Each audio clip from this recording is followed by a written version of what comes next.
से 5 एलिमेंट्स, 151 उपनिषदों का सारांश, वैदिक विज्ञान सरल एवं संक्षिप्त परिचय, आत्मगीतिका संसारिक चीज़ों से जुड़ा हुआ कविताओं का संग्रह, राम नाम शास्त्र है, राम नाम का नॉलेज है, इसका साइंस क्या है, जीवन दर्शन गीता, अभी के टाइम में यूथ इसको कैसे कनेक्ट कर सकते हैं, लगभग उत्तर इसमें आपको मिल जाता है।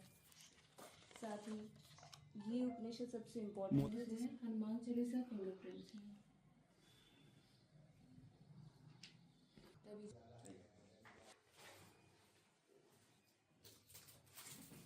एक आर्टिस्ट होने के नाते या हर कोई अपने हिसाब से सब कुछ करता है। जैसे जंगल में रहने वाला हाथी भी जंगल के लिए करता है और एक छोटी सी चिड़िया भी अपना योगदान देती है। मुझे लगता है समाज में एक छोटी सी चिड़िया के बराबर ही है हम सब। और एज अ आर्टिस्ट मुझे लगता है कि किस तरीके से आर्ट के लिए आप काम कर सकते हैं। जैसे जहाँ पे आर्ट के लिए क्लासेस नहीं है, स्कूल नहीं है, यूनिवर्सिटीज़ नहीं है, वहाँ के लिए काम करना है। प्लस आर्ट थेरेपी के थ्रू बच्चों से कैसे जुड़ सकते हैं, उनकी मानसिकता को कैसे जान सकते हैं, इन सब चीज़ों पे मैं काम कर रही हूँ। बिल्कुल, जैसा कि मैं आर्टिस्ट हूँ, पर आर्टिस्ट के साथ साथ मुझे लगता है कि एक सोशल वर्कर होना भी अहम रोल है अपने समाज के लिए।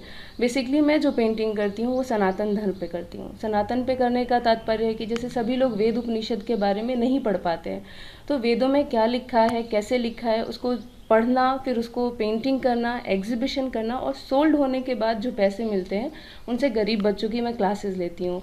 ये क्लासेस मैं पुण्यम फाउंडेशन के अंतर्गत लेती हूँ, जो ये एक छोटा सा फाउंडेशन है, स्पेशली बच्चों के लिए, वुमेंस के लिए काम करता है। यहाँ पे आर्ट थेरेपी बेसिकली ज़्यादा पढ़ाई जाती हैं। जैसे सरकारी स्कूल्स के बच्चे हैं, उनकी मानसिकता भी क्या है, उनका पढ़ने में कितना % रुचि है या नहीं है, वो जो बनाते हैं उसके बिहाफ पे हम समझ पाते हैं। चाहे वो 26 जनवरी हो या कोई भी दिन हो, वो किसको अपना रोल मॉडल मानते हैं, ये सब हमें आइडिया लगता है उस कॉम्पिटिशन्स के थ्रू। लगभग अभी तक मैंने जितने भी टारगेट रखे हैं, मैं सरकारी स्कूल जो हमारे आंगनबाड़ी के स्कूल्स हैं उनको मैं टारगेट करके रखती हूँ कि मुझे ऐसे ऐसे जगहों पे जाके ये शिक्षा देनी है, उन बच्चों के अंदर चीज़ें डेवलप करनी है, स्कूल जाएं, पढ़ाई करें, इसके प्रति उन्हें जागरूक करना है।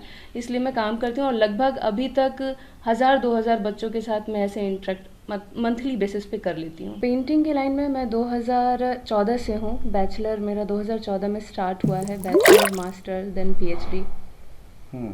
तो ये शौक कैसे लगा आपको पेंटिंग का? पेंटिंग एक ऐसा चीज़ है जिसमें आप बहुत ज़्यादा कंसंट्रेशन कर पाते हैं, बहुत ज़्यादा ध्यान से आप हर चीज़ को कर पाते हैं। जैसे साधना है वैसे पेंटिंग है। जैसा कि बलिया में किसी को नहीं पता कि पेंटिंग लाइक एक फ्यूचर भी बन सकता है उसमें, क्योंकि बलिया में पेंटिंग मतलब एक जस्ट हॉबी, जैसे ऐसे ही कोई भी सीख लेता है, पेंटिंग करता रहता है, इसे कोई प्रोफेशन में नहीं जानता था। इवन मैं भी नहीं जानती थी, बट धीरे धीरे, जैसे मेरी मासी एक आर्टिस्ट थी, उनके थ्रू मैंने ये जाना कि कैसे आप आर्टिस्ट बन सकते हैं। बलिया में कोई भी ऐसा आर्ट क्लासेस नहीं है, कोचिंग नहीं है, कोई यूनिवर्सिटी नहीं है जहाँ पे आप आर्ट सीख सकते हैं या आर्टिस्ट बनने का सपना भी देख सकते हैं। मेरा जो फैमिली बैकग्राउंड है वो फ़ौजी का है, मतलब जॉइंट फैमिली से हूँ, संयुक्त परिवार से हूँ, और सभी लोग फ़ौज में ही हैं। चाहे जितने भी रिलेशन है हमारे, कोई BSF में है, कोई आर्मी में है, कोई एयरफोर्स में है, बट सीधे आर्ट फील्ड में आना ये मेरे घर में कोई भी नहीं है। मैं पहली बच्ची हूँ जो इस फील्ड में हूँ, और बहुत सारी दिक्कतें आई क्योंकि आपको इसका नॉलेज नहीं है, एकदम ज़ीरो से स्टार्ट हुआ है। 12th में भी मेरा आर्ट नहीं था, डायरेक्ट ग्रेजुएशन में मैं आर्ट में आई हूँ। सबसे पहले तो काशी का बहुत बहुत धन्यवाद। काशी जो कर्म भूमि है वो सबके लिए बहुत ही अलग है। मेरा एक्सपीरियंस तो बहुत ही बेहतरीन रहा है, और काशी में जब मैं आई, यहाँ कुछ अच्छे गुरु मिले, कुछ पैर खींचने वाले लोग भी मिले। स्टार्टिंग थोड़ी सी दिक्कत थी, मतलब बहुत, जो लड़की हमेशा टॉप 1 में होती है वो सीधे फर्स्ट ईयर में आई तो वो एकदम नीचे हो गई, और फिर धीरे धीरे प्रयास करते करते जितना प्रैक्टिस कर सकते, जितना थ्योरी पढ़ सकते थे, उस बेसिस पे फिर सेकेंड ईयर से वो टॉप 5 में आने का वो प्रयास कंटिन्यू रहा। आर्ट फील्ड में जब से मैं पढ़ाई करी थी, मेरा एक ड्रीम था कि मुझे कोई एज अ आर्टिस्ट पढ़े। मैं एक टीचर के रूप में नहीं जाना चाहती थी। मुझे लगता था कि मुझे कोई पढ़े कि ये कैसा भी चित्रकार था। उसके लिए मुझे बहुत चीज़ें पढ़नी पड़ी, करनी पड़ी। फिर धीरे धीरे फाइन आर्ट्स में जो बेसिकली आर्टिस्टों से प्रभावित होकर पेंटिंग करना शुरू किया। फिर लगा कि वंडर काम करने पे चीज़ें और अधिक अच्छी हो सकती हैं। तो मैंने पहला रिकॉर्ड किया था 16 लाख मोतियों से इंडिया का मैप बना के, क्योंकि भारत सबसे पहले है मेरे लिए। फिर उसके बाद हमने अलग अलग हनुमान चालीसा के ऊपर रिकॉर्ड्स बनाए। फिर लास्ट जो मेरा अभी जो था 6वां विश्व रिकॉर्ड था, वो था गिनीज़ वर्ल्ड रिकॉर्ड का, जिसमें श्रीमद् भगवत गीता के ऊपर मैंने पेंटिंग की और वो विश्व रिकॉर्ड एक नया बना। साथ ही जब लोग अंतर्राष्ट्रीय चित्रकार के रूप में पढ़ने लगे तो कहीं ना कहीं वो सपना पूरा सा लगा मुझे।